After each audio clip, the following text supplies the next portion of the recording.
a este encontro de hoje, que o tema é como tirar o seu livro da gaveta. Isso quer dizer o quê? Como tirar da cabeça e colocá-lo numa maneira impressa ou numa maneira digital. E nós estávamos falando aqui da dificuldade que as pessoas têm em publicar um livro, de escrever. Aliás, a escrita, né, Cássio, que faz parte da comunicação verbal, tem pessoas que têm dificuldade até de escrever um e-mail, de escrever um recado. Quem dirá escrever um livro? Agora, Cássio, você que é um editor, você que é jornalista, você que ministra cursos para as pessoas que desejam publicar os seus livros, de colocar sua obra no mercado, o que é um livro? Boa noite, Edmar. Boa noite a todos que nos acompanham. Existem muitas definições interessantes para um livro. A que eu mais gosto é que um livro é conhecimento organizado, é conhecimento sistematizado. A partir do momento que você organiza a sua experiência de vida e consegue dar um formato adequado, isso se torna um produto, isso se torna vendável. Isso pode ajudar pessoas a resolverem problemas. Então, um livro é uma ferramenta de comunicação, é um produto, é uma expressão pessoal, é a realização de um sonho, é um monte de coisa. Mas, essencialmente, para mim, livro é conhecimento, experiência de vida organizada. Em relação à sua primeira colocação, de que as pessoas têm medo, as pessoas têm dificuldade, eu costumo dizer que quem consegue falar, consegue escrever. São as duas únicas formas de expressão racional do ser humano. Nós conseguimos expressar até emoções através de artes como música, pintura, mas é apenas através do texto e através da fala que nós conseguimos expressar conhecimentos racionais. Então, basicamente, quem consegue estruturar um raciocínio para falar, consegue para escrever. O problema é que nós não fomos treinados a escrever da mesma maneira que nós fomos treinados a falar. Nós nascemos e em casa nós somos desafiados a aprender a falar, pedindo a mamadeira, né, chamando o pai e a mãe. Quando nós fomos para a escola, nós não somos ensinados a expressar o nosso pensamento através da escrita. Por exemplo, nós somos muitas vezes treinados a escrever através de cópias e ditados, onde a gente escreve o que o professor pensa, né? Então, quando nós exercitamos o pensar e escrever, ou seja, aquilo que eu penso, eu exprimo pela escrita da mesma maneira que eu falo, a escrita se torna fluida. Ou seja, é exatamente uma questão de exercício. Tá? Não existe. Mas, Cássio, quando nós estamos na nossa comunicação verbal, usando a voz para falar, nós não estamos tão preocupados com a gente se organiza para ser objetivo e ter clareza na nossa fala. Uhum. E quem está nos ouvindo, muitas vezes, se leva pela expressão facial, pelo tom de voz, pelos gestos e tudo mais. Quando a gente vai fazer uma escrita e a gente lê o que escreveu, a gente já coloca dúvidas no que escreveu. Será que eu escrevi certo? Tá claro. Porque na escrita existe um ponto, uma vírgula, existem os sinais para emitir se ali é uma pausa, se é uma pergunta, se é uma interrogação. A pergunta e interrogação é o mesmo, mas é uma exclamação. Então, esses símbolos, eles acabam dando a emoção do que eu quero passar. Não é isso? Com certeza. Na fala, nós somos eminentemente emocionais. As pessoas, elas captam mais a nossa expressão e a nossa entonação do que o conteúdo propriamente dito. Então, a emoção colocada na fala, ela impacta mais do que o conteúdo, às vezes. Num texto escrito, a gramática é muito importante. Por isso que quem escreve, a matéria-prima de um escritor é leitura. Quanto mais você lê, melhor você escreve.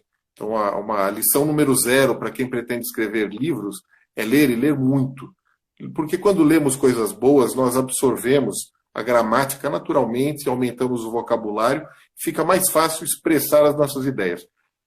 Quanto mais palavras você conhece, mais fácil é detalhar alguma coisa. Uma pessoa que conheça poucas palavras é a mesma coisa que cozinhar com poucos ingredientes. Eu costumo brincar no curso, né, de Tire Seu Livro da Gaveta, para os nossos alunos palestrantes sempre. Com arroz, cebola e água, você faz muito pouca coisa.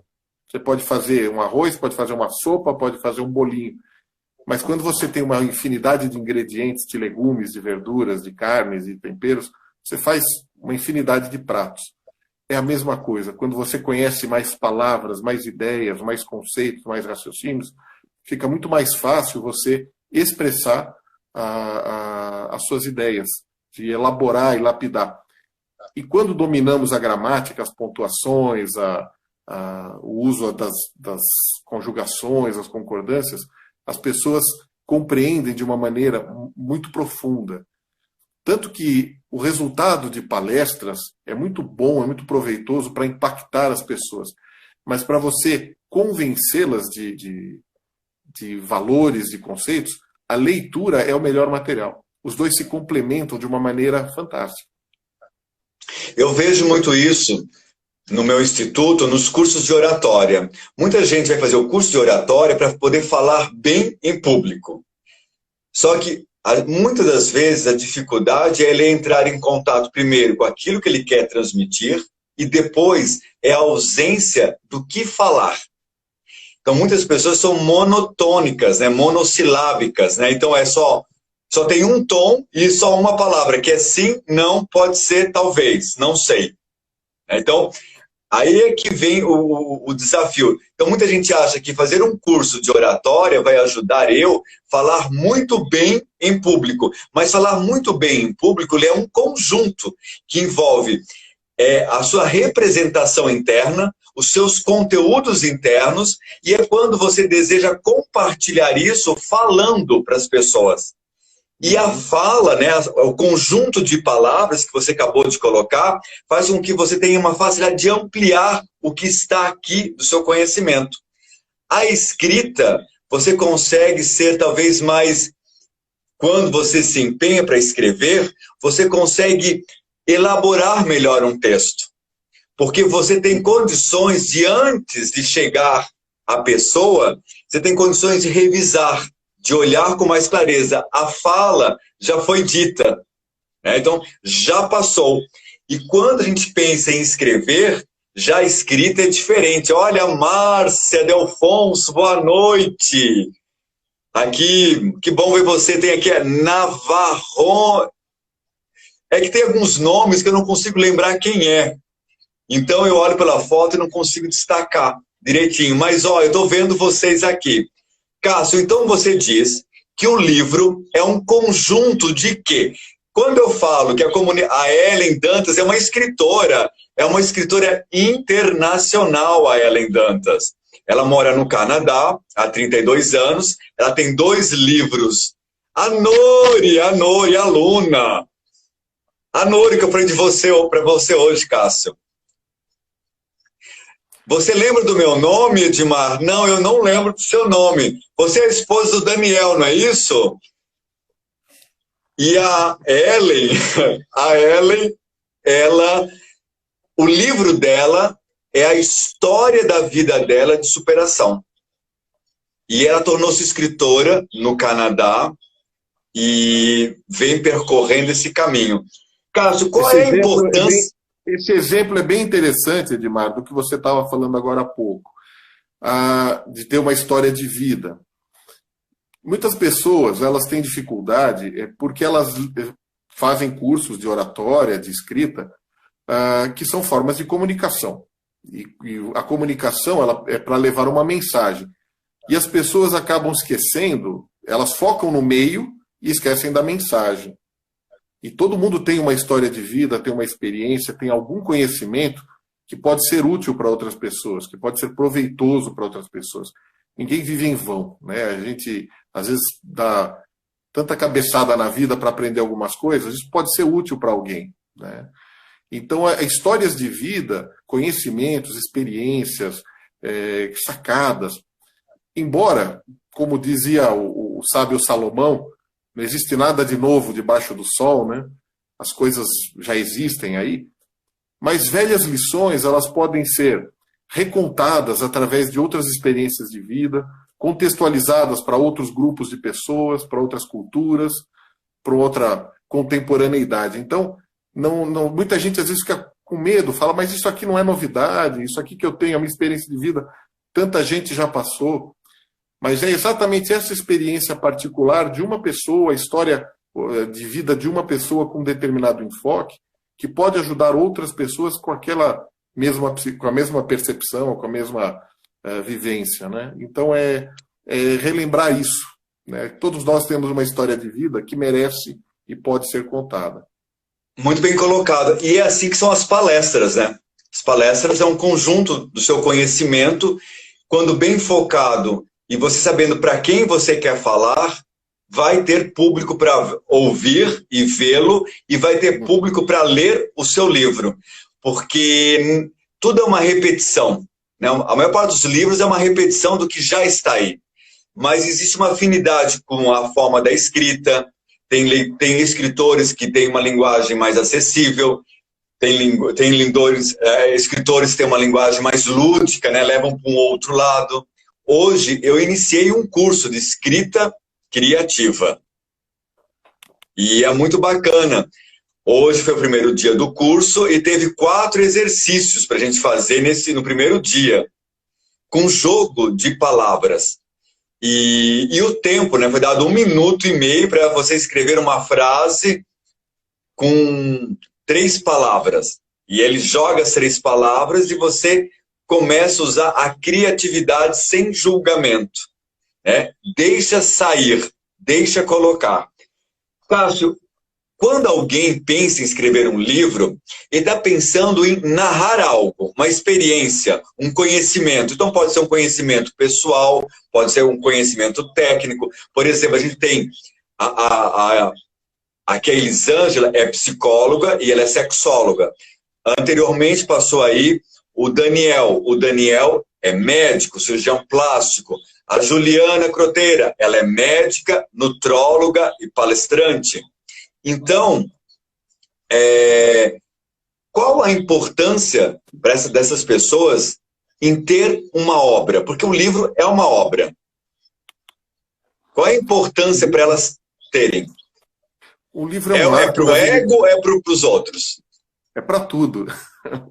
O livro é um marco na vida da gente, né? Quando você publica algo, você tem uma certeza de perenidade, né? De que aquilo que você viveu vai além de você, né? Você vai se perpetuar através e a sua voz vai continuar falando mesmo depois que você não estiver mais aqui. Então essa sensação é uma sensação maravilhosa que só quem publicou um livro sabe o que é. Mas um livro, ele também é notoriedade, ele é reconhecimento. Nós estamos aqui na minha casa, tem uma estante aqui com alguns dos livros que a gente editou, tem muita coisa. Se vocês repararem hoje nas lives, nas emissoras de televisão, quase todo repórter, comentarista entra de casa com uma estante de livros atrás. Por que isso? Isso passa credibilidade, isso passa notoriedade, seriedade. E um profissional que tem um livro publicado, ele está usufruindo disso. Num país em que muita gente ainda não sabe nem ler, uma boa parte da população não consegue interpretar um texto, ter um livro publicado é visto como um diferencial.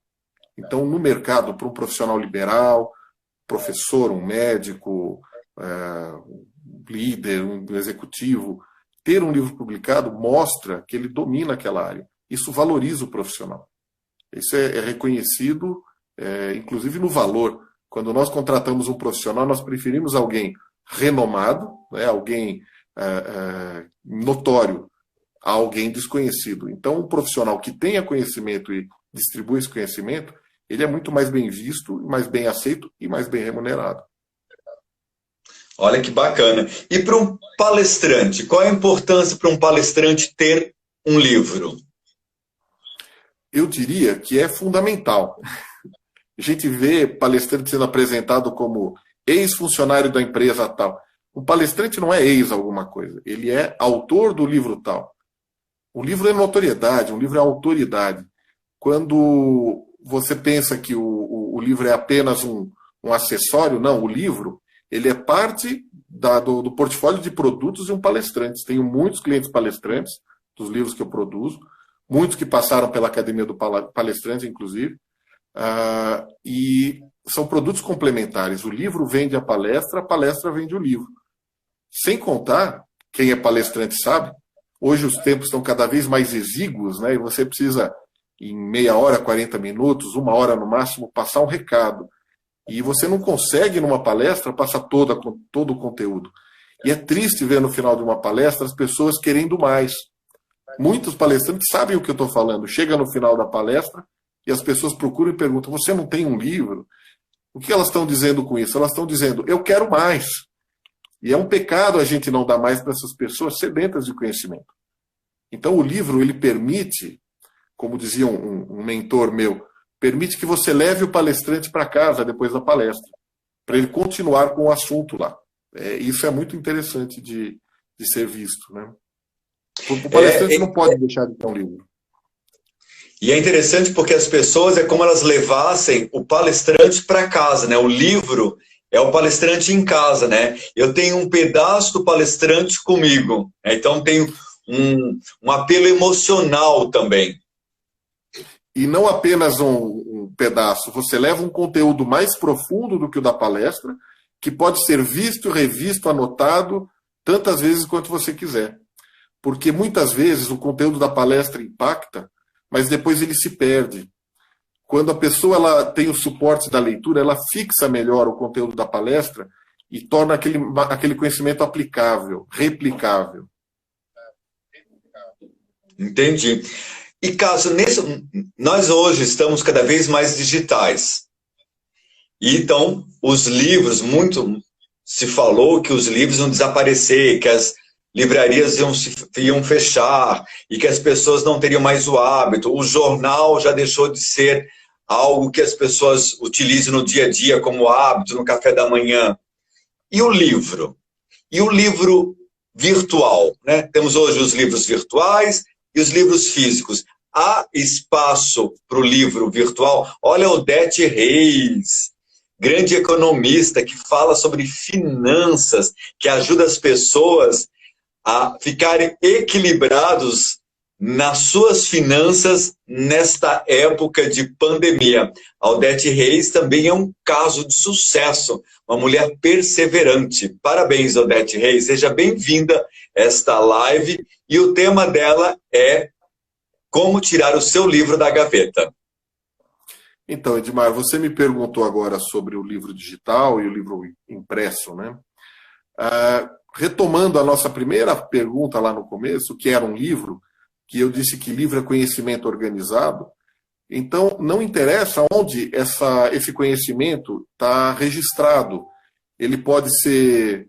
Os primeiros livros foram escritos em pedras, em placas de pedras, em papiros, né, cascas de árvore, placas de barro. A plataforma sobre a qual esse conhecimento está organizado, tanto faz. O livro em papel, nos últimos séculos, tem sido maravilhoso, difundido e continua existindo e vai existir por um bom tempo. O livro digital é mais uma plataforma onde o conhecimento pode ser colocado. Não tem diferença nenhuma para mim, do ponto de vista de leitura. Existem pessoas que ainda preferem o papel. O mercado de livros de papel continua em alta. Nos anos passados, alguns anos atrás, houve um grande crescimento do e-book, depois um retrocesso com a queda da venda de tablets, mas o futuro de livros digitais não tenho dúvida, né, de mídias interconectadas e tudo mais. Ainda temos algumas barreiras, como linguagens complicadas, dificuldade de controle de livros piratas e tudo mais, mas existe mercado para os dois, são crescentes. O livro de papel ele é mais ecológico, ele é feito com madeira de reflorestamento, não se derruba mais árvores nativas, e o livro digital ele não é tão ecológico, ele requer energia elétrica, bateria de lítio, aparelhos que são descartáveis, né, cada vez mais. Eu acredito que o livro de papel ainda ganha uma sobrevida boa em função dessa questão ecológica. Mas ambos existem, ambos são fortes no mercado e têm seu público. Edeuso, seja muito bem-vindo, Edeuso. Estou te vendo aqui. É que algumas pessoas vão subindo e eu não...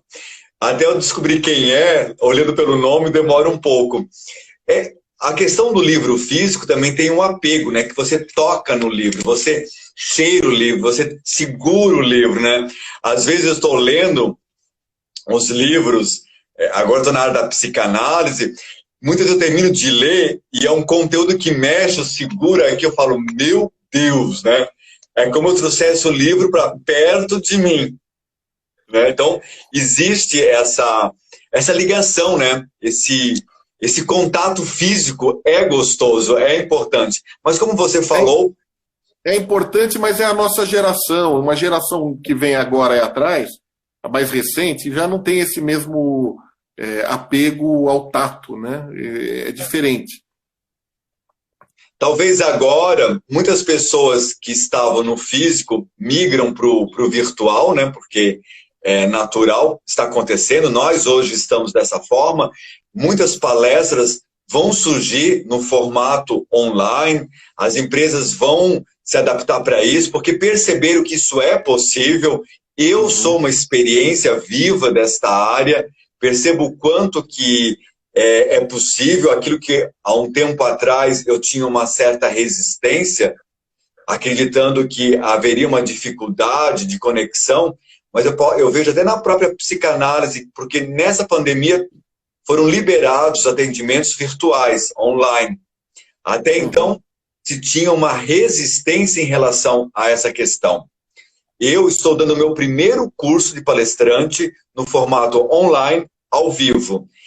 E eu tenho certeza, me desculpa todos os alunos que estão assistindo, que já passaram, mas esse curso, nesse formato espaçado, é muito melhor, muito mais produtivo do que o outro, quando as pessoas queriam de forma intensa.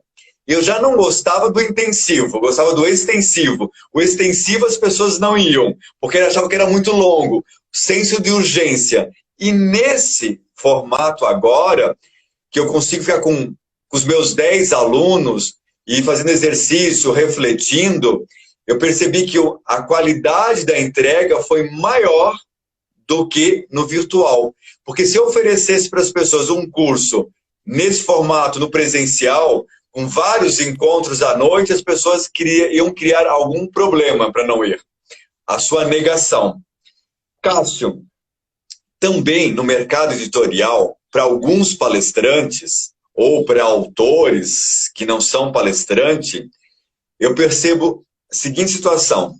O desejo deles, o sonho deles, de ter o seu livro publicado pela Companhia das Letras, pela Saraiva, por editora de nome, renome e mais nome.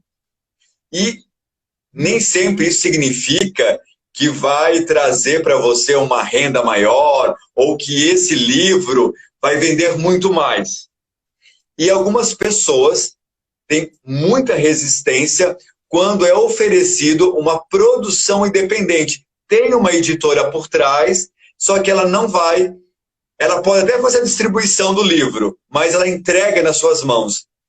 Como você pode ajudar as pessoas que estão aqui, que estou vendo que tem bastante palestrante, como você pode ajudar as pessoas a entenderem e quebrar esse paradigma entre uma editora de nome e você ser o seu próprio editor? Olha, Edmar, antigamente existia essa ideia de que se você bancasse o seu próprio livro, era uma vergonha porque nenhuma editora tinha aceitado o seu trabalho, né? Mas isso mudou radicalmente.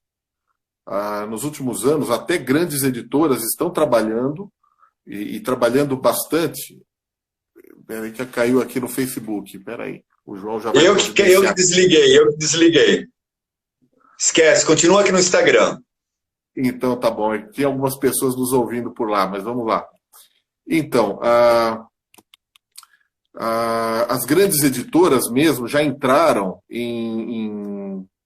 já entraram com projetos de autopublicação, onde o autor banca o próprio livro para sair pela própria editora, tá? Então, não tem mais essa questão de... a questão é quem financia. Só que as grandes editoras têm cada vez menos capacidade de financiar novos autores. Antigamente eram muito poucos autores, hoje a quantidade é muito grande.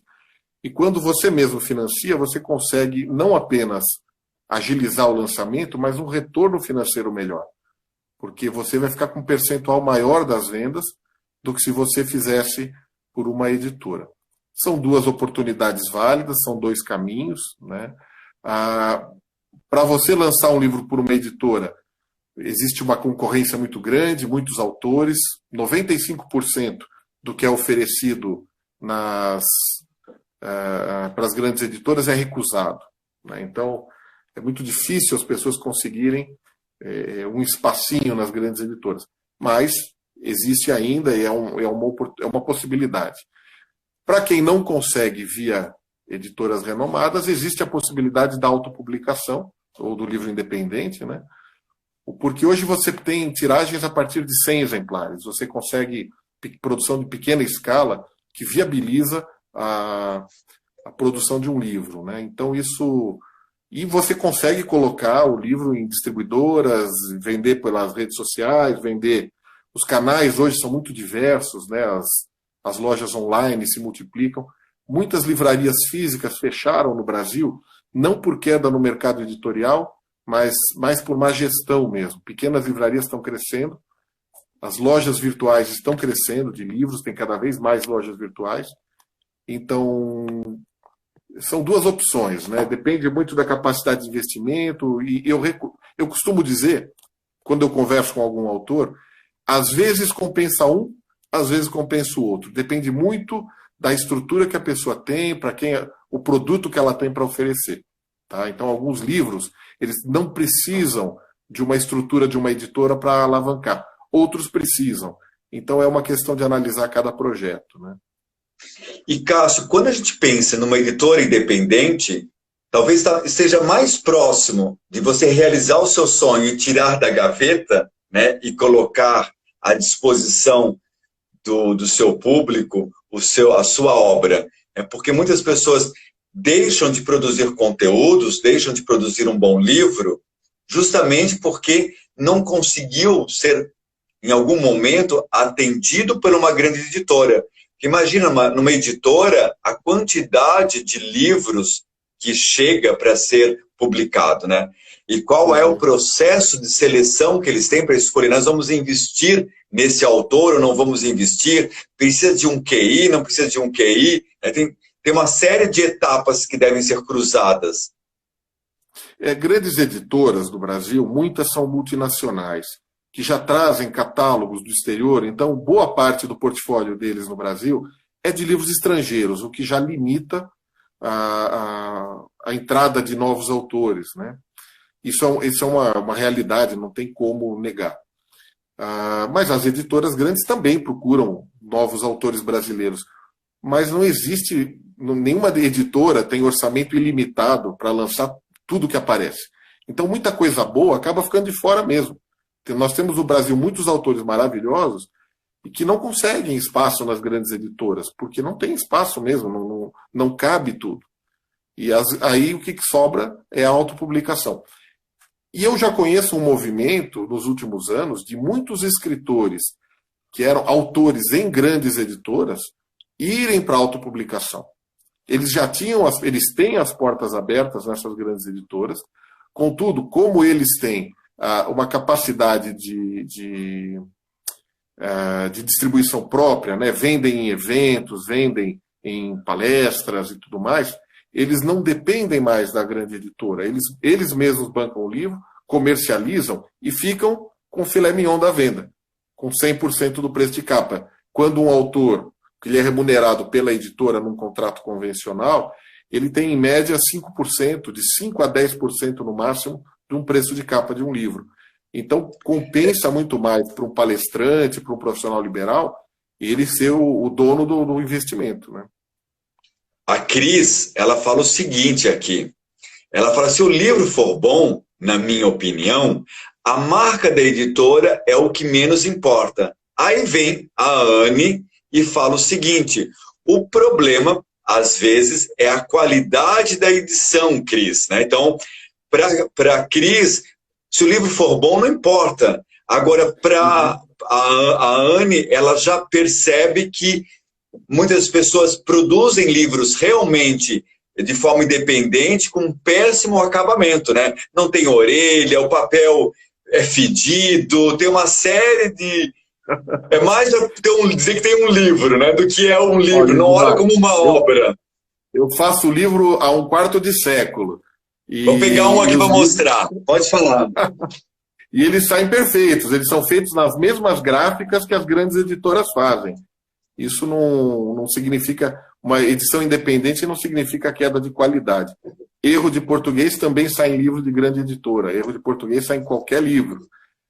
E assim, a qualidade de um livro bem feito, né, existem alguns segredos, alguns macetes, que é a experiência, né?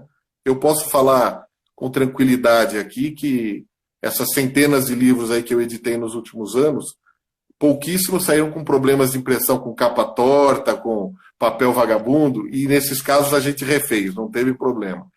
É que algumas pessoas pegam aquelas gráficas rápidas para fazerem, né, os livros. Essas gráficas, o que acontece? Às vezes a pessoa quer economizar e ela faz a diagramação no Word, manda para uma grafiquinha, o cara não tem noção do que é imprimir um livro, fica um livro que solta folha, sem margem, com erro de português, porque compensa investir na produção de um arquivo bom, bem revisado, bem diagramado, e depois reimprime tantas vezes quantas você quiser, né? Isso é... Verdade. E as pessoas estão compartilhando aqui, dando seus pontos de vista. Verdade. Legal. Há diversas editoras, dependentes com excelente qualidade. O Cássio acabou de falar que o trabalho dele é com qualidade, sim. E, Cássio, o que é o e-book? Olha o Márcio Appel aí, o atleta executivo. Gente, tá aqui, ó. Quer ver? Olha aqui, Márcio. Em breve nas livrarias. Olha que bacana. É maravilhoso. Lição de vida, o atleta executivo. Não deixe de comprar, assim que estiver nos próximos dias já nas livrarias. Um livro de primeira qualidade, sabe? Um livro maravilhoso e eu acho que os nossos autores, não apenas aqui no Brasil, nós temos clientes em Angola, em Portugal, nos Estados Unidos, sempre muito satisfeitos, né? Sim, essa semana eu vi a nossa cliente em Angola fazendo um comentário sobre os livros dela, fiquei muito feliz de ver isso. Aquele outro que fica nos Estados Unidos, que eu esqueci o nome dele, Omair. Que é muito simples. Oi? Omair Cordeiro. O Omair Cordeiro. A gente tem trabalhos já pelo mundo, né? De pessoas que passaram pelo curso, do curso seguiram você e foram colocando os seus objetivos aí, né? No papel, do papel foram materializando. O que é o e-book? Porque quando eu falei do e-book, você acabou saindo para pegar o livro do atleta e o executivo. E-book é o livro digital, é o mesmo conhecimento organizado, mas em vez de estar numa plataforma física, está numa plataforma eletrônica. E não, do ponto de vista do conhecimento organizado, não faz diferença. Ele é um produto diferente. Temos uma dificuldade no Brasil em relação ao e-book, né, ao livro digital, que o número de pessoas que têm aparelhos como Kindle, como Kobo, né, os readers, os aparelhos de ler, o número de pessoas ainda é muito pequeno, o que restringe muito a venda de livros digitais. Muita gente começou a comprar livro digital para ler em tablets, nos anos de 2010, 11, 12. Contudo, depois as pessoas pararam de trocar os tablets, à medida que esses tablets quebram, as pessoas dispensam e ficam usando apenas o celular. Mas o celular é muito pequena a tela para leitura de e-books, o que torna a venda pior. Isso não aconteceu apenas no Brasil, isso aconteceu no mundo inteiro. 2013, 14 em diante, Estados Unidos, nas feiras de livros da Alemanha, no Brasil, a venda de livros de papel voltou a crescer em relação ao livro eletrônico. Então, nós temos o mercado de papel em ampliação e o mercado digital com freio de mão puxado. Vai chegar a hora que ele vai deslanchar, sem dúvida. Tá? E o livro digital ele ainda sofre um pouco de preconceito, porque ele foi muito mal usado como ferramenta de marketing. Né? Todos nós já caímos naquela arapuca do preencha seu e-mail e ganhe um livro. Aí você dá os seus dados e vê um PDF vagabundo com 8 páginas, cheio de erro de português, que não acrescenta nada. Então ficou pejorativo falar que você tem um e-book nesses termos, né? Mas os usuários de plataformas sérias, que têm aparelhos sérios, compram livros, é um mercado, mas ainda é um mercado pequeno. O mercado de livros de papel ainda é muito maior e o livro eletrônico ele ainda é um complemento ao livro de papel. Tá? É verdade. O e-book virou uma ferramenta de marketing, banalizaram, como banalizaram palestra, como banalizaram o coaching, como banalizaram outras atividades. Mas eu vejo isso. Hoje mesmo eu recebi um e-book, me cadastrei para receber um e-book. 1000 palavras tinham lá. E aí quando eu olho, eu penso, por que eu insisto ainda em fazer isso? Eu sei que é uma ferramenta de vendas, que lá ele não vai me falar, ele vai me gerar uma angústia, porque depois eu quero saber, e aí no final não vai ter. E acaba não cumprindo com o papel do livro. Né? Então o e-book é uma degustaçãozinha para você comprar um curso, né? Então, mas tudo bem, é uma ferramenta, tá aí, tem gente sendo muito bem. Eu tenho meu e-book, tinha um erro de português, aí uma pessoa escreveu para mim, indignada da vida que tinha um erro de português, e aí a gente não conseguia achar esse erro, aí eu mandei um e-mail para ele, aí ele falou assim, não lembro agora, eu vou procurar. Aí depois ele manda a resposta. O erro foi tão ruim que ele não conseguia nem lembrar qual era o erro. Então tem pessoas e pessoas. Oi? Manda que eu sou chato com erro de português. E Cássio, olha só, uma outra questão. Para os palestrantes, o livro ele pode ser também uma renda complementar. Né? Então, muitas vezes o palestrante ele é convidado para dar uma palestra em algum lugar e essa empresa não tem condições de pagar o cachê que ele pede. E ele pode complementar vendendo livros. Né? Então, acaba ganhando autoridade, tem a reputação e ele acaba gerando seu posicionamento como palestrante, de marketing, tudo que envolve. Mas dá para viver do mercado de livros?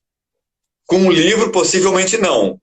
A não ser que seja aquele Coelho, como é o Paulo Coelho. Paulo Coelho. Pergunta para o Paulo Coelho se esse livro dá dinheiro, né?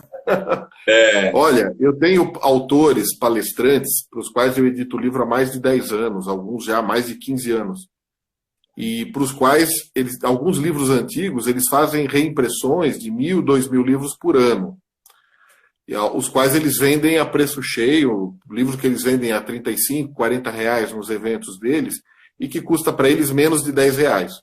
Então, se perguntar se compensa, eu digo que compensa. É um excelente negócio para um palestrante que tenha público. Né? Você ser autor independente, bancar o seu livro e não ter público, não compensa. É melhor você fazer uma tiragem pequena, 100, 200 exemplares, vender para alguns amigos e matar a vontade de fazer livro. Mas para autores profissionais, para profissionais como palestrantes, consultores, professores universitários, que têm público, que têm pessoas permanentemente com quem eles interagem, o livro ele é uma ferramenta poderosa de recursos, não apenas durante os eventos. Conheço palestrantes, clientes meus, que vendem o livro e dão uma palestra de graça. Então eles fazem o inverso e conseguem vender um número muito bom de livros que compensa mais do que o cachê que eles eventualmente cobrariam. Conheço os que vendem o pacote, são 100 funcionários na empresa, então custa X reais e eu dou um livro para cada pessoa da audiência. Ele embute no pacote comercial dele o livro como um produto junto com a palestra. Em outros casos, ele vende a palestra e põe a mesinha no fundo e as pessoas compram o livro e ele tem uma renda adicional. São várias estratégias, mas todas, além de dar dinheiro, permitem que esse livro circule e caia na mão de outros profissionais que são potenciais contratadores das palestras, né? Então é uma ferramenta de perpetuação de mercado. Você tem pessoas que assistiram a tua palestra levando o livro adiante. Então o livro vende a palestra e a palestra vende o livro. Quando você tem só um livro e não tem uma palestra, ou tem só a palestra e não tem um livro, você está manco. Você está perdendo alguma oportunidade de venda. E Cássio, tem um ponto na qual eu não curto, que eu não gosto muito, que é o que a Odete está falando agora, que eu ia falar. Os livros de coautor são também vendáveis? Eu, no meu ponto de vista, sempre nos meus cursos, o meu ponto de vista é que eu não curto quando as pessoas... o meu livro, né? Porque, na verdade, é dele, mas não é dele, né? Aí eu tenho um livro de coautoria, que é uma coletânea de artigos. Aí, sim, muitas vezes não tem um crivo da escrita, não tem uma linha editorial. Eu acho que é que nem o e-book. Usaram isso como ferramenta de marketing e banalizaram, e eu estou aqui com trocentos, vários alunos já fizeram, sabendo qual é o meu ponto de vista, que eu não curto. Mas para algumas pessoas elas chegam a se emocionar, e tem até noite de autógrafo. Fico pensando como fazer noite de autógrafo disso. Vamos lá, Edmar. Primeiro, assim, é só um ponto de vista meu. Eu concordo em partes, né? Vamos lá.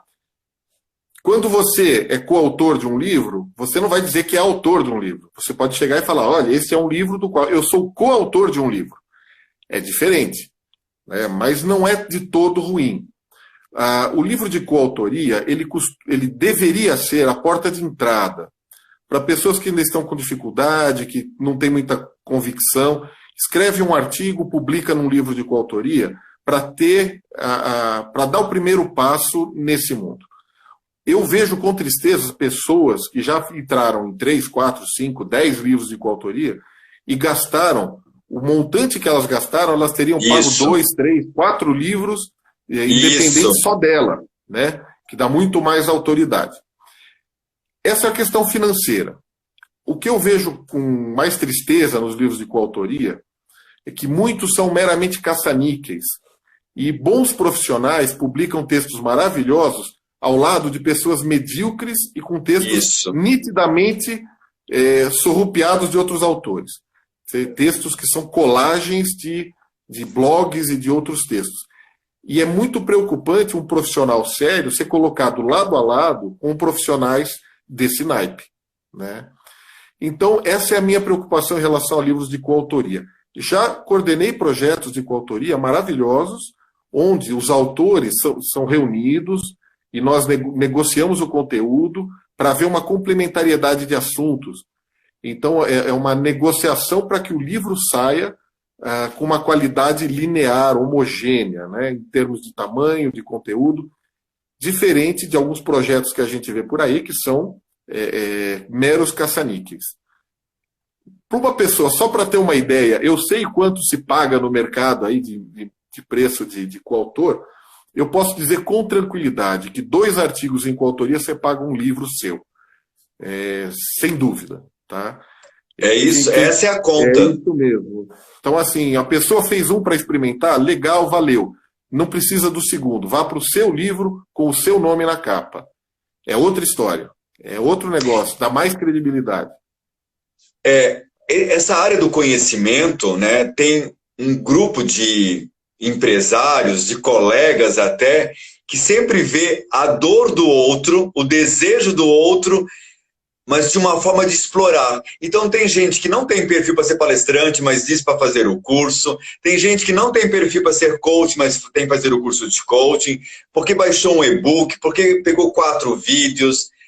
E na parte de livros, que é conteúdo, né? Coach é conteúdo, palestra é conteúdo. Aí quando chega nessa parte, também é. Então, assim, ele constrói uma carreira cheia de furos, esse indivíduo.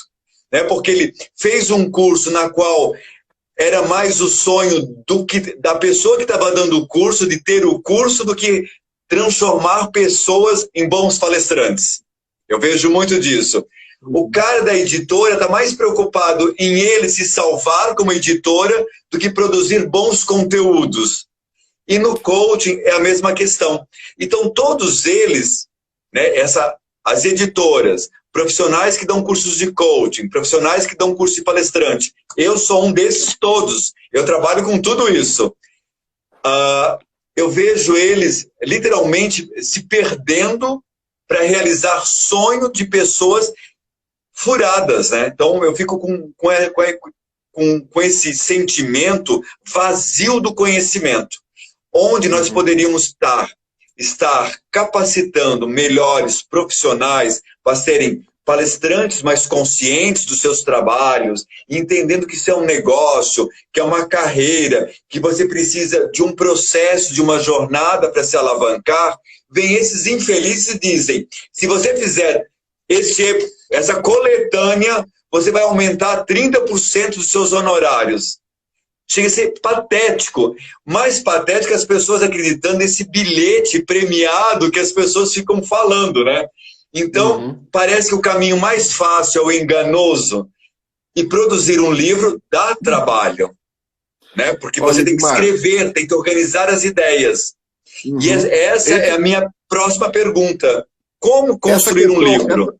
Só para fechar essa questão da coautoria, eu tenho projetos maravilhosos que eu fiz para alguns institutos, para algumas escolas, e que foram feitos com muita seriedade, e que o conteúdo ele é maravilhoso, é complementar, ele é linear, ele é homogêneo. Ou seja, o problema não é o livro de coautoria. O problema são os caça-níqueis, são os picaretas. Você pode cair, inclusive, tem caça-níqueis também de livro independente, autoral. Então, a questão é saber separar o que é uma empresa séria, um projeto sério, de um projeto picareta. É tão interessante, é tão picareta. Por exemplo, esses dias atrás chegou um aluno e participou de uma coautoria. Olha aqui o meu livro, o Manual do Coaching. Não tinha nada de manual, né? Porque manual é algo que explica o que é passo a passo. Mas era uma coletânea de artigos, cada um colocando, meta isso, faz aquilo, acontece aquilo. É isso que eu fico indignado, porque acaba...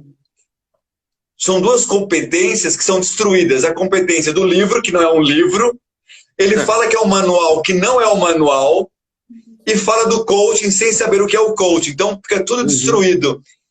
É o desejo de aparecer, né, dos dois, né? Muitas pessoas precisam aparecer e encontram esse caminho. Agora, Cássio, para quem quer produzir um livro e tirar da sua gaveta, eu já tenho muitas ideias. Como eu organizo as minhas ideias para transformar num livro? Nós temos aqui 11 minutos para você falar só sobre isso. Dá bastante tempo, dá um livro. Eu vi que passou uma pergunta agora há pouco, eu não lembro de quem, mas eu vi a pergunta e guardei aqui na memória. O que nasce antes, a palestra ou o livro? Né? Então vou aproveitar. Tanto faz, é a Juliana Carvalho que está falando. Isso, eu vou responder junto. Né? Nasce junto. Né? Na verdade, quando você organiza o seu conhecimento, e livro é conhecimento organizado, quando você sistematiza o seu conhecimento, você está dando forma tanto ao livro quanto à palestra. Se você divide o seu assunto em telas de PowerPoint para fazer uma apresentação, ou segmenta nos blocos que vão ser os capítulos do livro, é muito parecido. Então, a palestra e o livro nascem juntos. E eu costumo dizer para os meus alunos e para os autores que começam a trabalhar comigo, a primeira coisa que você tem que escrever no livro, as pessoas acham que é o título, acham que é a primeira página. Não. A primeira coisa que você escreve é o índice. O índice é a primeira parte do livro, porque o índice é a estrutura do livro. O índice é o esqueleto, é o projeto da casa. Se você começa a construir uma casa sem ter um projeto claro, essa casa vai ficar feia, vai ficar torta, vai ficar disfuncional. Então, a melhor maneira para quem está querendo dar o pontapé inicial e começar a escrever um livro é: define o tema, delimita o assunto e estrutura o que você quer falar. Onde eu estou e onde eu quero chegar, né? Qual é o conhecimento que eu tenho e que mensagem eu quero passar. Então, se eu quero ensinar as pessoas a fazer comida japonesa, então eu vou pegar o meu conhecimento e vou pensar no meu público e vou estruturar o que eu preciso ensinar para esse público. É ter uma noção do conteúdo, do público-alvo e estruturar. Essa estruturação, que é o pontapé inicial, é o índice. Vou falar disso, vou falar daquilo, vou falar daquilo outro. Então você já divide o assunto. Quando você senta para escrever cada capítulo, você já sabe o que vai abordar em cada capítulo, em cada tópico. Tá? Então, essa estruturação do conteúdo, alguém aqui falando de sumário, né? De fato, em livros científicos é sumário mesmo, né?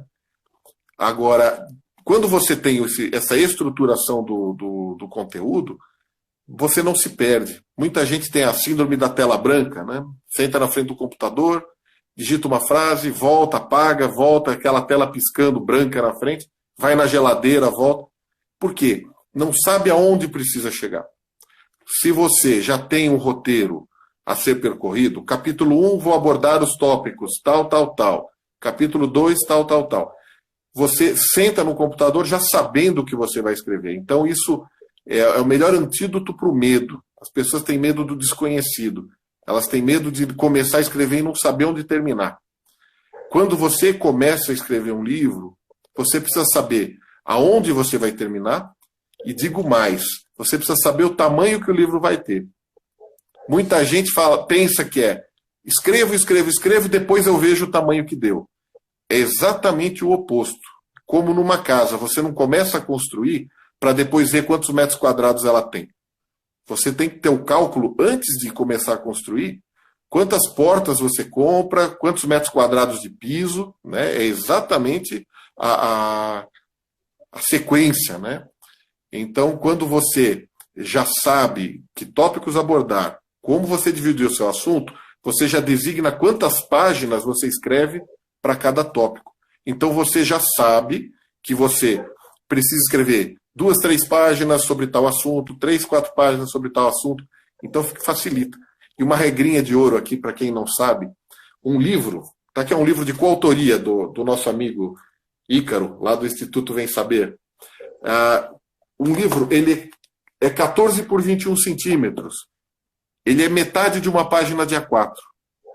Se você vai escrever um livro e não tem noção de tamanho, uma página de A4 dá 2 páginas de livro.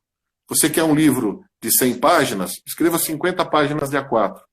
Se o teu livro já está estruturado em 10 capítulos, 10 capítulos de 50 páginas de A4 são 5 páginas por capítulo. Está resolvido. É muito mais simples quando você fatia o bolo, você come mais rápido. É muito mais... É um trabalho. Livro, as pessoas assistem muito filme de Hollywood e acham que eu tenho que passar um mês na praia, ir para Long Island, né, na praia de Sagapona, que fica de frente para o mar, com uma caneca de chá, olhando pela janela, né? Aí arranca o papel da máquina e joga, aquela coisa cinematográfica. Não. Escrever livro é um trabalho como outro qualquer. Requer pesquisa, requer horas de trabalho. Então, minha sugestão para quem é um profissional de outras áreas, separe 2, 3 dias da semana, segunda, quarta e sexta. Nós temos 15 segundos. Das 8 às 10 da noite, 2 horas por dia, você senta, pesquisa, estrutura, tira dúvidas. É a melhor maneira